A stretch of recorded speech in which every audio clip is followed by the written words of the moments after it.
Hello दोस्तों, कैसे हैं आप। हमारी आज की कहानी है परिस्थिति। चलिए जानते हैं इस कहानी के बारे में। जब हम किसी चीज़ से जुड़े जाते हैं तो उसके छिन जाने पर या दूर जाने पर हमें दुख होता है, लेकिन यदि हम किसी चीज़ को खुद से अलग कर देते हैं तो एक अलग सी आज़ादी महसूस करते हैं और दुख हमें छूता तक नहीं है।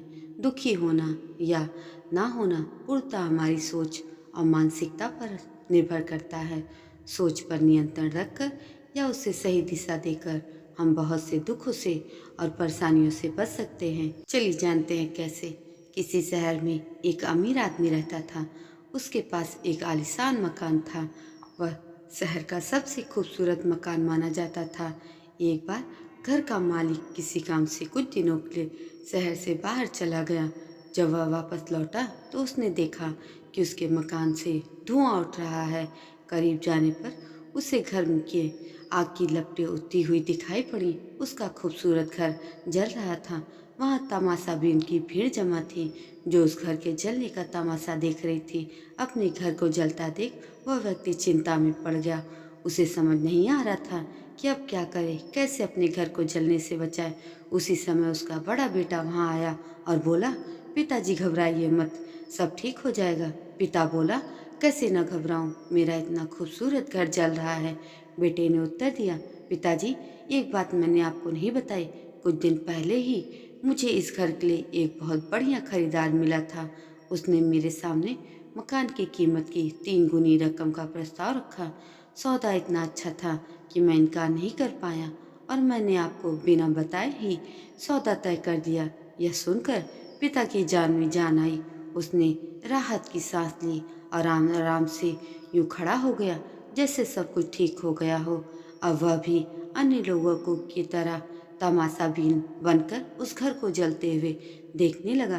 तभी उसका दूसरा बेटा आया और बोला, पिताजी हमारा घर जल रहा है और आप कुछ करते क्यों नहीं।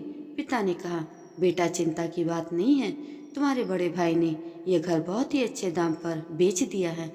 अब यह हमारा नहीं रहा, इसलिए अब हम कोई फर्क नहीं पड़ता है। पिताजी भैया ने सौदा तो तय किया था, लेकिन अब तक सौदा पक्का नहीं हुआ है। अभी हमें पैसे भी नहीं मिले हैं।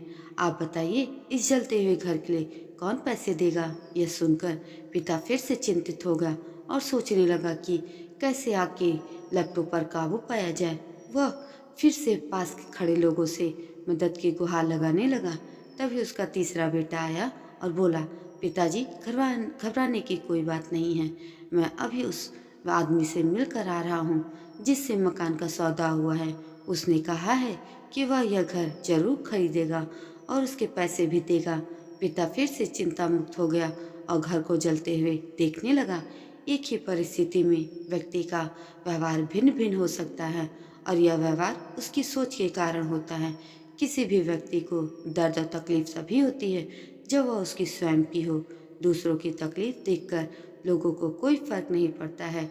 सोच पर नियंत्रण रखकर या उसे सही दिशा देकर हम बहुत से दुखों और परेशानियों से न सिर्फ बच सकते हैं बल्कि जीवन में नई ऊंचाइयां भी प्राप्त कर सकते हैं। दोस्तों, इस कहानी से आपको क्या सीख मिली, कमेंट करके ज़रूर बताएं और ऐसी ही अन्य कहानियों के लिए मेरे चैनल को सब्सक्राइब जरूर करें। धन्यवाद।